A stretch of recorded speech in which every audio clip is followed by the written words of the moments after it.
Welcome to the photoelectric effect part 2. This video is going to focus on the apparatus used to measure the maximum kinetic energy of photoelectrons, the various experiments performed, and the conclusions drawn.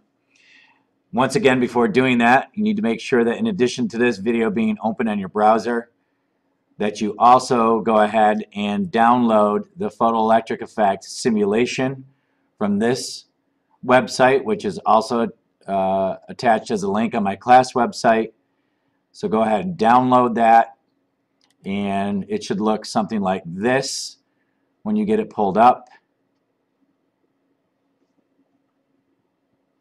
And I will go through and change various parameters to look like this when we get that far in the presentation. So if you've not done so already, please pause this video and go ahead and do that. As mentioned, this video is to show the apparatus and lead the discussion in how they measure the maximum kinetic energy of the photoelectrons ejected from the metal plate. If we start by taking a look at the apparatus, the first question is, what is different about this apparatus than the previous one that was used to measure the rate of emission of photoelectrons? So if you flip back and forth between this page and the previous page, the diagram certainly looks similar, but if you pay careful attention, what you notice is that the change is that the battery is reversed in polarity. So they just turn and switch the battery around. What does that do? That now makes the cathode, which is not typical, but it makes the cathode a positive plate, and it makes the other plate on the right side a negative plate. Okay, so that's opposite. Now, just because this plate is positive, the cathode on the left is positive, doesn't mean it doesn't still have electrons. There's still electrons in here. It just has a lesser amount of electrons than it does positive charges. Note that the light is still shown on the left plate. Okay, so that's still the same. And the rest of the apparatus looks similar as before. So what we need to talk about is how this apparatus is used to measure the energy with which the electrons leave the plate. Well, you notice that the light still removes the electrons from the metal, and that they fly off of here to the right with a great amount of energy. They fly off with so much energy that they actually go backwards through the circuit despite the repulsion from the negative and attraction back towards the positive. They go backwards through the circuit, and this can be indicated by the reading on this microammeter to be negative. You see that the needle is below the zero value. What this means is that the electrons are going the wrong way through the circuit. Okay? So how can we get that to stop happening? Well, we can get that to stop happening by increasing how negative this plate is and by increasing how positive this plate is. Well, that's controlled by the voltage of the power supply, and this is where this sliding contact now does come into play in this apparatus. By increasing and decreasing the resistance, they can control the potential difference between the plates. Less potential difference means less positive and less negative. More potential difference means more positive and more negative. So they increase the negative and positive between these plates to the point where, as you can see in the diagram, these electrons come just to rest at the moment before impacting that negative plate, and then turn direction, repelled by the negative and attracted back to the positive and return to the positive plate. The light then ejects the electrons again from the metal, and they keep going back and forth inside the evacuated quartz tube. At this time, we're going to take and show this with a simulation. So you're going to need to turn and flip over now to your photoelectric simulation. now at the simulation, what we want to do here is set this up similar to the diagram that we had on our notes. So yours probably looks something like this. Go ahead and check this third box because we're going to take a look at what controls energy here. We'll go back to our notes here and make that official in our notes. We want our intensity turned all the way up to 100%. And let's start out at red. So we learn a couple other things here also. So any red wavelength that's down near 700 nanometers will do. The first thing that we're going to discover here is that, here's your light shining on the metal plate. What do you notice? You don't notice any electrons being ejected from that metal. Our voltage is at 0 volts, so there's no potential difference between the plates. Okay? So the first thing I want to point out here is that as we turn and increase the frequency of the light, we go through this color spectrum here.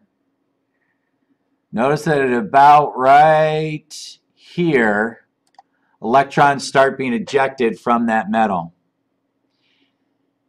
This wavelength and frequency corresponding with this color would be known as the threshold frequency. It is the frequency at which the electrons just start being removed from the metal. And what you note is that as we increase the frequency, that these electrons, now we're up into ultraviolet, black light here, these electrons fly off of here with much greater energy. So obviously as the frequency increases, if we go back down here to the green, you can see how kind of lethargic and low energy they're flying off the metal with here. As we increase the frequency, we are increasing the energy with which they're flying off of that plate. Okay?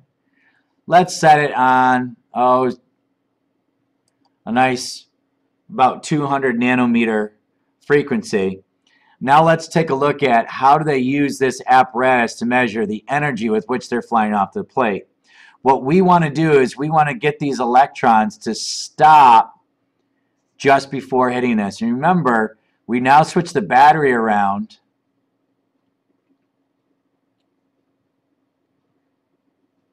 And we're looking to cause these electrons to stop hitting that negative plate. And it would be at that point at which we would get 0 current reading in our ammeter. And there it is. So you can see what's happening is the electrons are still flying off of here with a lot of energy, but then they're coming over here, stopping and coming back to the positive plate. This would be at about 4.20 volts down here. So what we say is that these electrons have a maximum kinetic energy leaving the plate of 4.20 electron volts. And we're going to go back to the notes at this time and show you the calculations and how that was done. Okay, now back to the notes here. We're going to show you how this apparatus was used to measure that maximum kinetic energy. So what are we taking a look at here? We're looking at finding out the maximum kinetic energy with which the electrons are leaving the plate, knowing that when they get over to here, if we increase the voltage great enough, that the kinetic energy at this spot is 0. Well, we're going to use something that we learned earlier this year, which is called the work-energy theorem. The work done by the electric field is causing these electrons to have a change in their energy. Well, what kind of energy is being changed? Clearly, it's their kinetic energy that's being changed. How do we calculate the electrostatic work done to do that? Well, if we go back to our reference table and remember from our electrostatics unit, that work is V times Q. I think on the reference table, it's actually V equals W over Q, work done per unit charge. So if we solve that for W, that would be V times Q. Okay? So there's our work done. And our voltage is negative. And our change in energy is final of which our kinetic energy final is 0 minus initial, and that's the value we're looking for right there out of this. So, because the change is 0 minus initial, then negative V times Q equals negative K max. And of course, ultimately here, the negative signs cancel, so V times Q equals our maximum kinetic energy. And what we can also often see done is we can set this equal to 1/2 mv squared and find the velocity with which they leave the plates. Okay? You might see that in a problem, for example. Well, so all we need, we know the charge of the electron. Millikan found that for us. What we need is the voltage that's stopping the electrons from hitting the plate. That voltage is given a special name, and it's called the stopping difference of potential, or stopping potential difference, or stopping potential, or stopping voltage. You could hear any of those four terms used. That is the V value used to stop the electrons from hitting the plate. When will we notice that we get there? Well, remember in the simulation, we note that when our microammeter reads 0. When that's a 0 value, we have effectively stopped electrons from going backwards through the circuit, and we have stopped the electrons from hitting the negative plate.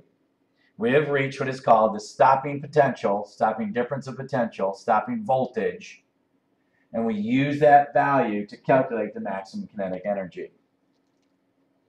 Now, what experiments were performed here? The same experiments were performed to figure out what controls the energy with which they leave the plate. Two aspects of the light can be varied. We can vary the intensity, which you already learned is brightness, and we can vary the frequency. What we can't do is vary both at the same time. Okay? So, we go down here to our experiments. Greater intensity, greater amplitude of light should produce greater energy. Why would a wave theory person say that? Well, a wave theorist would say that because, of course, greater light, greater intensity of light, greater brightness of light means the light is carrying more energy because it has greater amplitude. So obviously, if you hit the plate with greater energy, then it's going to kick off electrons with greater energy. So they went ahead and performed that experiment. They kept the color constant, kept the frequency constant. They varied the intensity, started off with dim light, increased it to brighter and brighter and brighter light. And what they noticed was that when they did that, that the intensity did not have any impact on the stopping difference of potential required to stop the electrons from hitting the plate, and therefore had no relationship to the maximum kinetic energy with which they hit the plate. This was huge damage to electromagnetic wave theory. There has to be something else going on for that to not be true. Second part of the experiment is to vary frequency. So they hold the intensity constant, they hold the brightness constant, and they vary the frequency. They vary the colors of light shining on the plate. Wave theory would say that frequency should have no effect because to them, frequency is not related to energy. However, when the colors were varied and the frequency was increased, this did show that the frequency determined the energy. Again, another huge blow to electromagnetic wave theory.